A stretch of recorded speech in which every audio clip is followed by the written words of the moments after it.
السلام عليكم. muuqaalkani waa muuqaalkii aad sugayseen. waxaan maanta milicsan doonaa qaybo ka mid ah caqabadaha ka hortaagan inaad quraanka xifdido. iga raali noqda kool ayaa isoo galay. السلام عليكم walaalo waa maahir walaalo waxaan soo daawaday muuqaal hore aad leedahay waxaan soo xusi doonaa caqabadaha ka hortaagan inaad quraanka aad xifdido. qofkan la hadlay waxaan jeclahay inuu yahay Cabdinaasir. ها walaalo waa isagii. ma ii sheegi kartaa caqabada ka mid ah caqabadaha ka hortaagan inaad quraanka xifdido? wallahi ciladaha ay hortaagan ama caqabadaha ay hor yaala hal iyo laba ma ahan. walaalo wahsi iyo daal waxaan isla inta dib u dhigo waad baran doontaa waad xifdin doontaa waqtigeeda lama gaarin hal bogna wali ma diyaarin. waxa inta ay dheer ilaa shaha degdega maxaan sameeyaa maxaad igu talin lahayd? caqabadaha ka hortaagan inaad quraanka xifdido aan ku soo koobo qodobo dhowr ah.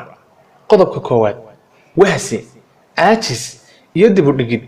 waan samayn doonaa, waan qaban doonaa, waan xifdin doonaa. waa in aad caadooyinka noocaas aad iska dayso. guuldarrada waxaa gogoldhig u ah wax kasta waan qaban doonaa iyo waan samayn doonaa. xaqiiqdii hadday xaaladaadu halkaa gaadho waxaad qarka u saaran tahay fashil. qodobka labaad saaxiibadaadoo aanan ahayn dad ehel qur'aan ah, yacni dad u go'go'ay barashada qur'aanka. waa inaad raadisaa saaxiibo ehel qur'aan ah si ay kaaga caawiyaan barashada qur'aanka. qodobka saddexaad dunuubtaada oo badatay. dunuubta oo badata xaqiiq waa caqabadaha ka hortaagan inaad quraanka xifdido. qalbiga dunuubtu hadhaysay waxa adag quraanka inuu deegaan u noqdo.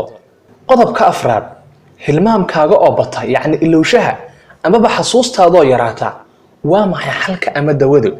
waa inaad yaraysa hadalka badan waqtiyada aad ku jirto xifdinta qur'aanka kariimka.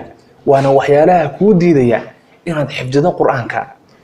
qodobka shanaad daawashada filimaanta waa waxyaalaha kuu diidaya inaad xifdido amaba loo ciladeeyo maskax adayga.